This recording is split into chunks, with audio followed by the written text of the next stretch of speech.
Welcome to today's session. I've titled it Compassion, but it's actually about these 4 immeasurables that I talk about and say on most sessions. I think I've forgotten once or twice. But it's about generating compassion for all beings. And I just think, if I'm reciting this phrase or this, I don't know, is it mantra maybe? That maybe it would be useful for me to explain what it means, because it actually took me years to understand what it means anyways. And it's a nice thing. So I'll talk about the 4 immeasurables and how it's related to compassion, and then we're going to do an immeasurable love meditation, remembering that the Tibetan definition of love is wishing happiness upon somebody else, which is actually how all love should be defined, if you ask me, but I think everybody has different versions of it. Okay, so first of all, compassion. Who do we have compassion for? Everybody. And sometimes people, including myself, when I'm doing like a meditation on someone who's irritating me or making me angry, I'm just like, I don't want to have compassion for them. It's like, I don't like them, or they're really bad. Why should I be compassionate towards them?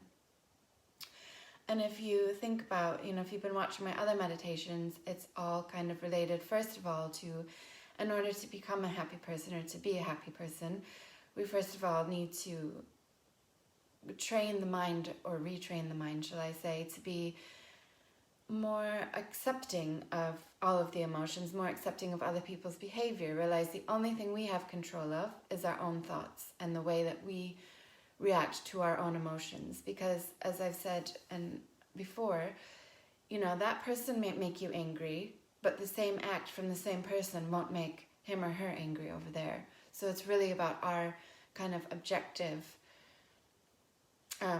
views about somebody. That's what's causing us this unhappiness. And if we have unpleasant feelings towards somebody and we can't find compassion to them, and we even develop a strong hatred towards somebody, it's unsettled, uncomfortable, unpleasant emotions in our heads that are never going to allow us to feel completely happy.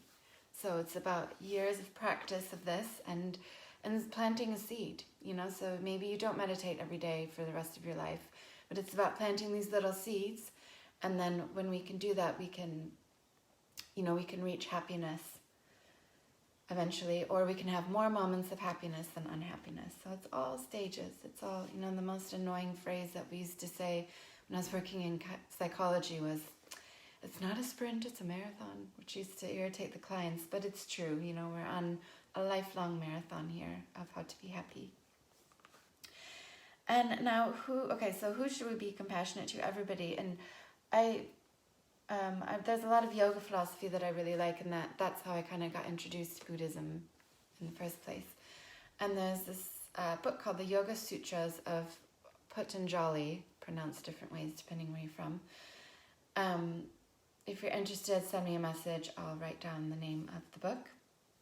And he says that there's different types of people in this world, and we react to them differently. So he says there's happy, unhappy, people who do meritorious acts, and then there's the sinful people who commit, evil, for the lack of a better word.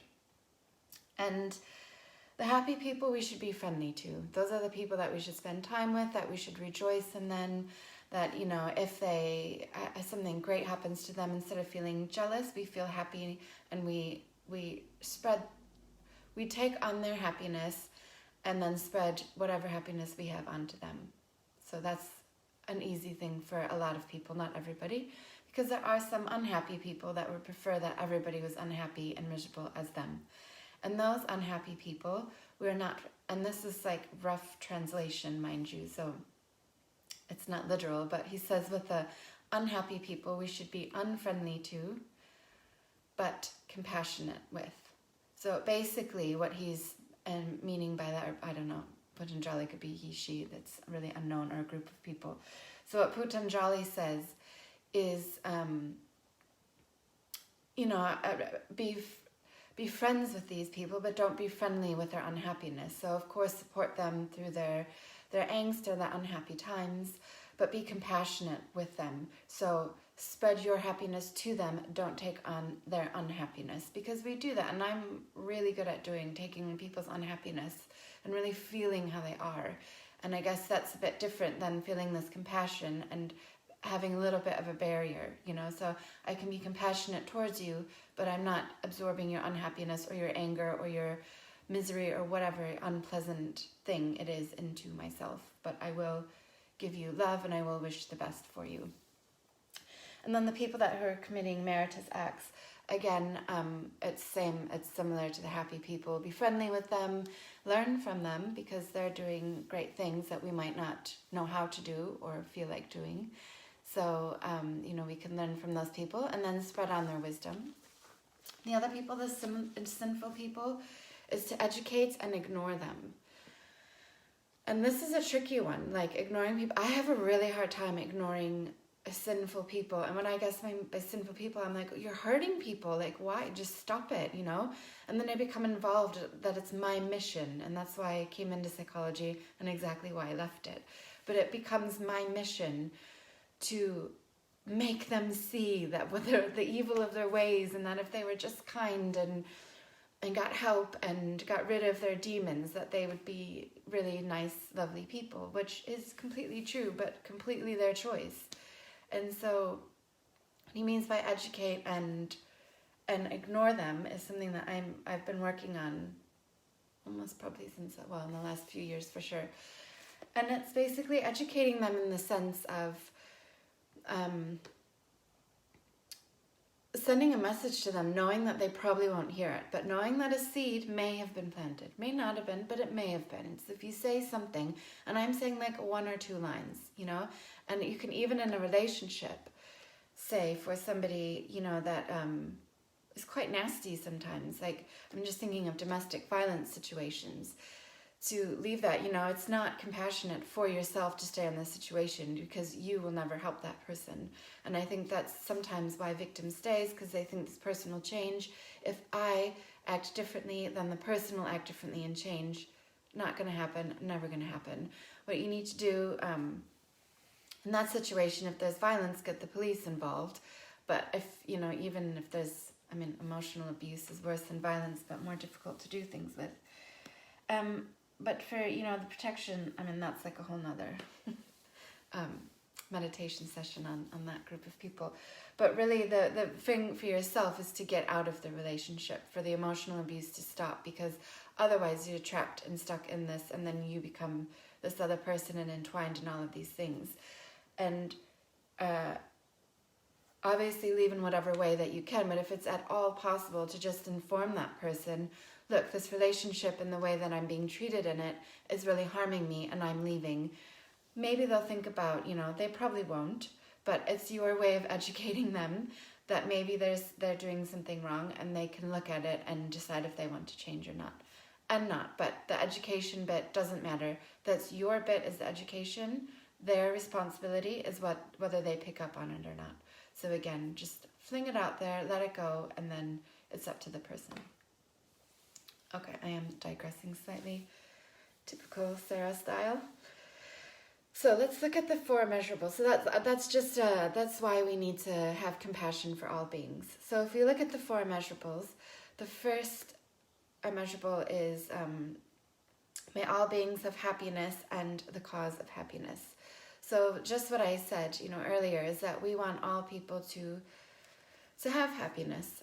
I think that's pretty self-explanatory. And thus all beings, even those people that are sinful, that are evil, that are nasty, because if we wish happiness for them, then they in turn will eventually change. If we treat really mean people nicely, then their behavior changes. Maybe not right away, but it does happen. And even the fact that you're nice to them and probably the rest of the world hates them and is a bit evil to them, is like, there's something going on there. They're like, oh wow, someone was nice to me. And then they might be grumpy for like the rest of the day again. But those 10 seconds, there's something moved. And it's these small shifts in mind and emotions that we need in order to promote change. And that's both from psychology and a Buddhist philosophical point of view. So the second immeasurable is, may all beings of happiness and the cause of happiness. May all beings be free of suffering and the causes of suffering. So the suffering is our own mental suffering, which all sentient beings have. A bird that flies into the window has the suffering of not having eyesight or awareness that there is a window there and they can't come through. And then, the suffering is a result of banging into the window. People who are, grateful and fortunate to be surrounded by people who love them, happy ones, they have all of their basic needs met without having to worry about that ever, about where they're going to live, about where they're going to eat. But this sense of unhappiness because they want more, or whatever it is that, because society goals or something like that says that they should have something that they don't, even though really they do have everything, except for a sense of peace and serenity inside. Those people are suffering as well. And on the flip side of that, there's people who live in poverty in, diseased, dirty countries that have a lot of happiness in there. So, it has nothing to do with riches. It has everything to do with what's going on inside. So we want everybody, and the people that are suffering, as I was saying, those sinful people are suffering because they're lacking quite a lot of whatever it is. And, or they're unable, they're so ignorant, they're unable to see what's in front of them. So we want to eliminate the suffering and wish them happiness. And the third one is, may sentient beings never be dissociated from supreme happiness, which is without suffering. Supreme happiness can be interpreted as the state of bliss, a state of enlightenment, a state of all-knowing, a state of being able to be in the middle of a hurricane with things flying all around of us, and us being the eye, the calm in the middle. And I think that's probably the most brilliant, comparison that we can have, is that, we are the eye of the storm. That's the goal. That there will always be a hurricane around us. It's not just June to November. It's in the Caribbean. It's always that there's a hurricane around us, always. It's always somebody that's going to try to whip this drum up around us and pull us in. So what can we do to be in this eye of the storm? Show compassion. And so that's what the supreme happiness, my version of the supreme happiness, is sitting in the eye of the storm while everything is happening around us. And that way you have no suffering. And we want nobody to have any suffering. And then the fourth one, I'm doing this from memory, so give me a moment. May they never, no wait, all beings, I'm going to have to look. It's different, see, when you recite it. May they remain in boundless equanimity, free from both attachment to close ones and rejection of others.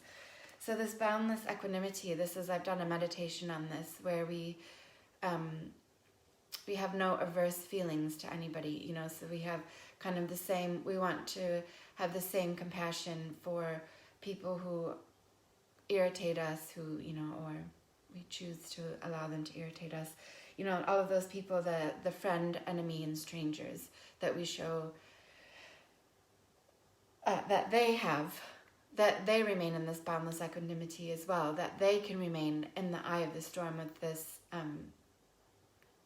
and the sense of calm and peacefulness despite what's happening around them. Free from both attachment to close ones, because this is attachment to friends, loved ones, family members. When we have this attachment, then when that relationship changes, or when the relationship ends, or when that person dies, we suffer greatly from the attachment being pulled away from us. So if we're not attached, if we understand that life ebbs and flows, that people come and go, that our emotions come and go, and that we are the minute we're born, we start dying. And if we can accept those, then the level of suffering again decreases, because when there are times, of sadness, that we can sit in that sadness, we're going to experience the sadness, but it's not going to overtake us and disturb us to the fact that we can't be functioning individuals anymore. And then rejection of others is the final part of that. And that's a bit of an obvious one as well. So if we can be free from this when people reject us, which happens all of the time, and very many different forms that I don't have time to discuss. But when people do reject us, that again, we are the eye of the storm. Okay, that person doesn't like us, it's okay. Other people do, or not everybody has to like me, which I think is very hard, especially for people in Western countries where friendship circles and the amount of people who know you, like you, follow you on the social media, all that bullcrap, is very important and defines your status, I guess, in social society. So people aren't gonna like us. It's okay. We need to find a way to become comfortable with that. Or people like us one day and they don't the other. That's happened to me a few times as well. And I spent months, years even, like, what's this all about? Well, they have to like me, you know? How can you not like me? And they don't have to at the end of the day. And it's probably something to do with them. Well, it is something to do with themselves. Of course, I could have done something harmful, and I have done. But a lot of times it's about what that person is going through as well. Okay. So with that very long explanation about why it's what the Four Immeasurables is about and why it's important to generate compassion, I'm going to recite the Four Immeasurables again as you get into this open space. So I'll give you a moment to get into your meditation posture, wherever that is, seated in a chair, on the floor, lying down in bed with the pajamas on, maybe even chaos around you. And finding a seat in the eye of the storm. This open space that allows us to be free from judging ourselves, from others to judge us. Giving the mind permission to be curious.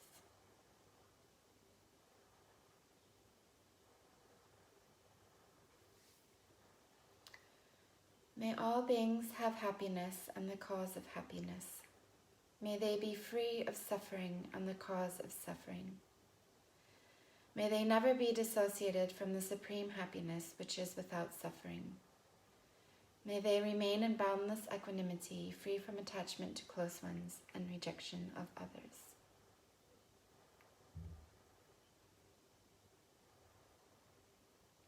And bringing this sense of compassion to all beings, to all animals, to all insects, to all everything that's living, breathing, has feelings, fish,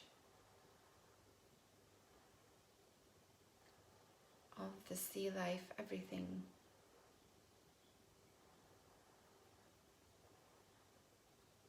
As we breathe in a white cloud of compassion, of peace, of the sense of happiness for all beings.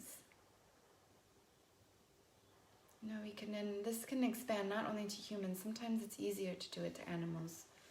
So this concept of having polluted seas, seas free from pollution, so that the fish can live happily. I mean, it's just, working in the yachting industry, it's really disgusting what you see. It breaks my heart every single day to know what's happening. This idea that the sea life is suffering.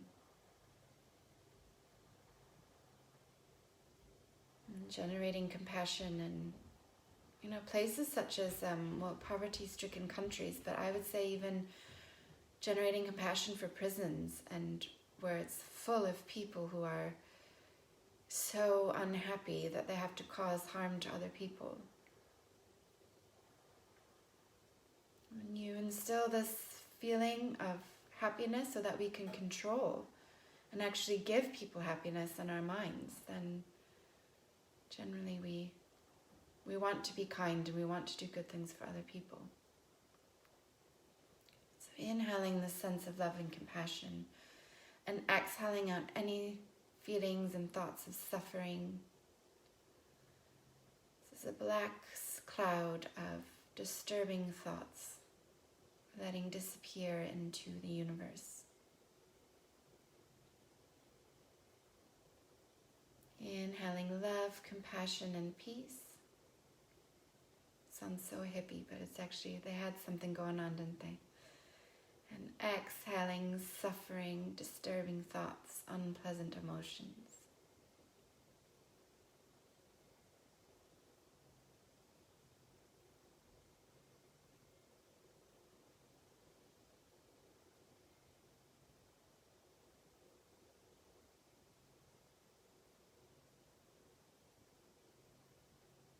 Carrying on with the inhalation of the white smoke, the exhalation of the black cloud.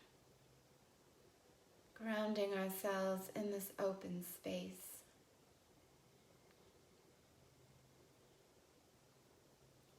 Envisioning or maybe even feeling what the temperature is like in this space, what sounds are around, what smells.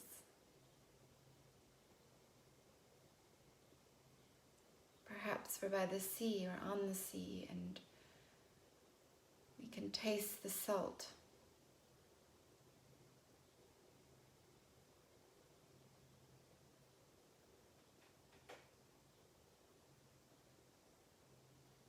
And begin to open the curiosity of the mind.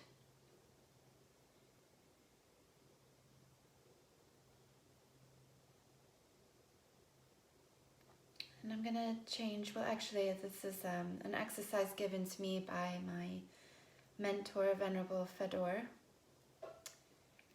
And so it's a slight change of the 4 immeasurables. How wonderful it would be if all sentient beings had happiness and the cause of happiness. And again, sentient beings are humans, animals, insects, sea life, anything that has feelings, like that is physically harmed and suffers when they're injured or dying or separated from loved ones. So many birds and things that get really depressed. How wonderful it would be if all sentient beings had happiness and the cause of happiness. May they have this happiness and the causes of happiness. And through my meditation and through, this energy that I create within myself of happiness and peacefulness, I will bring it about that sentient beings will have happiness and the causes of happiness.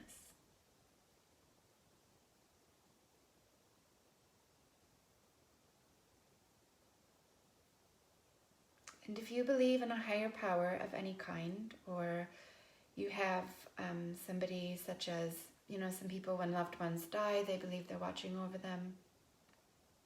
And maybe you don't have anybody or anything that you believe in. And then look for your inner strength in that case. And ask that higher power, that inner strength, for this ability to be able to bring the happiness to other people. So bless me to be able to bring this happiness to others.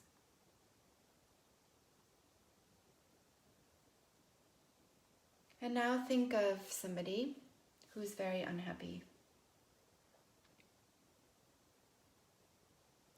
And this can be because of temporary worldly happiness. I mean, my God, right now it's so easy. How many people are unhappy because they can't do their normal routine? Or, wishing them, if you're a Buddhist, the happiness of liberation and enlightenment, or of a good rebirth. So it can be any kind of happiness that's within, this world, or possibly your religious, spiritual world.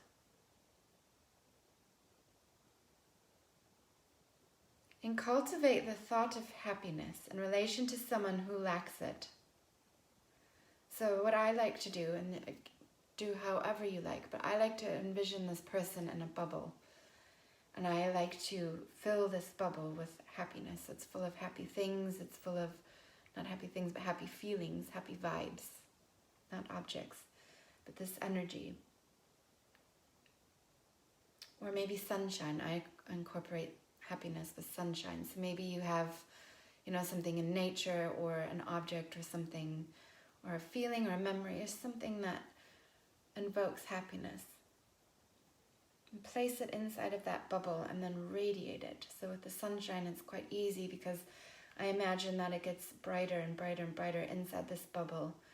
And this person becomes enwrapped so much in this happiness that the only thing they can think about is happy thoughts and happy emotions.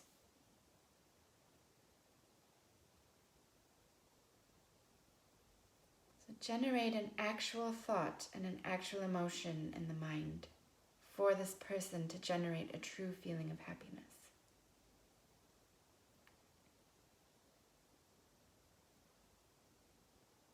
So for an example, thinking for this person that I am so happy with my life.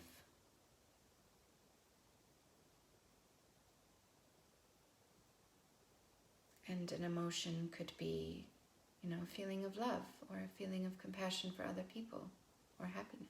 It's also an emotion.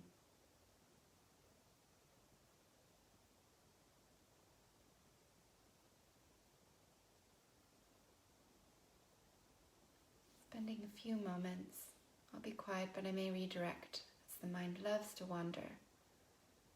And really think about this person.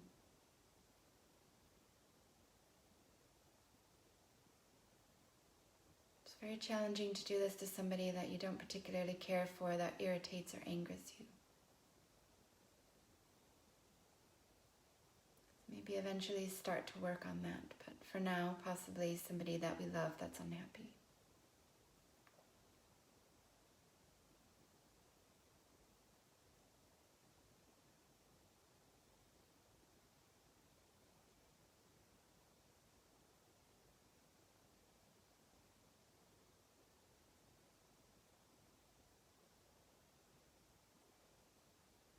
The mind is distracted, forgiving the mind, bringing it back to this person and that thought and emotion that you have for them of happiness.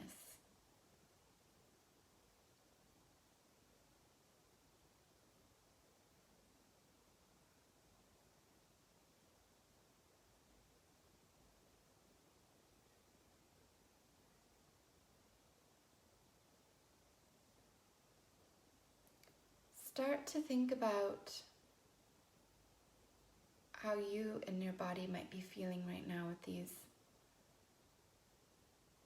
generating this thought and this feeling of happiness. The first time I did this, I actually felt warm inside, like the sunshine was shining in me.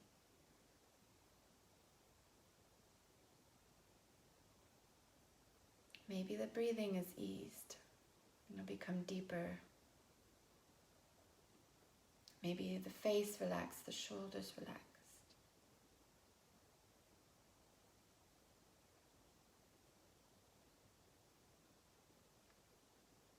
And widen this out, this person that we've been focusing on, to how other sentient beings are basically the same as the person we started with.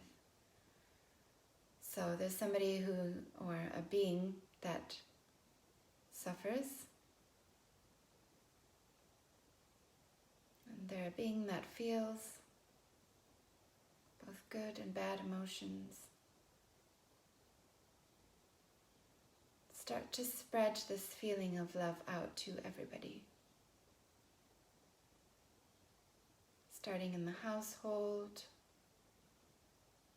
the town you live in, just radiate it outwards until the whole globe is kind of engulfed with this thought and feeling of happiness, whatever it is that you had in your mind.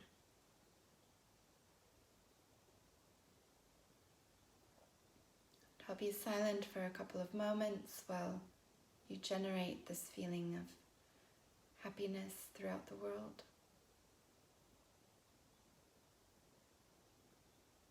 And if it's not coming easily, don't worry about it.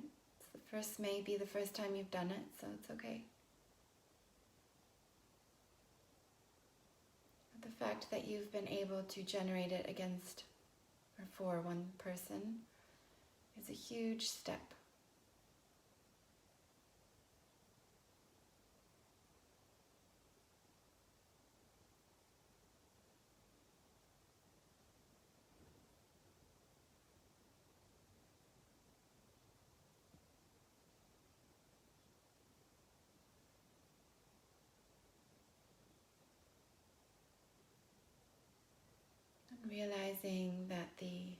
meditation session is coming to an end. Let's take out our rucksack and put in a tool from the session.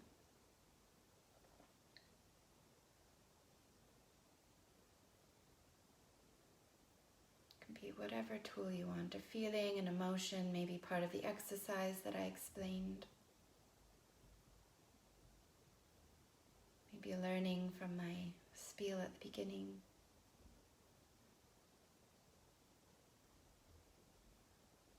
And closing the rucksack, knowing that at any point in the day, the week, throughout our lives, we can open up this rucksack because we've learned it now. It may be difficult to remember it at times, but it's there. And slowly walk or swim or row or motor, sail, whatever it is, into the present reality, imagining the place where you are right now, the people that you'll be in contact with.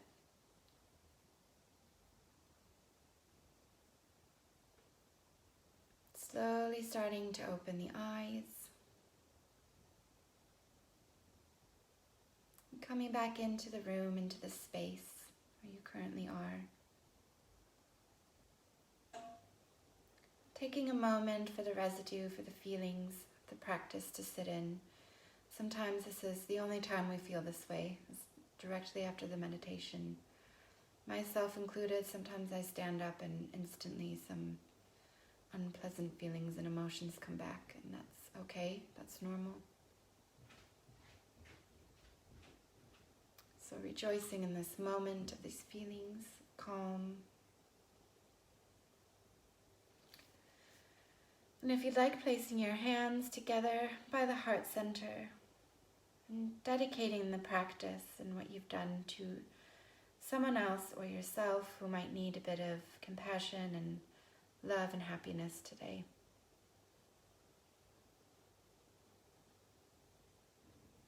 Thank you very much for listening, for watching.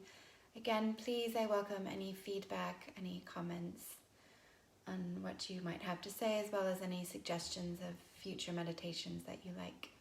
So thank you very much, and I hope you have a wonderful day. Or if you don't have a wonderful day, that you can be the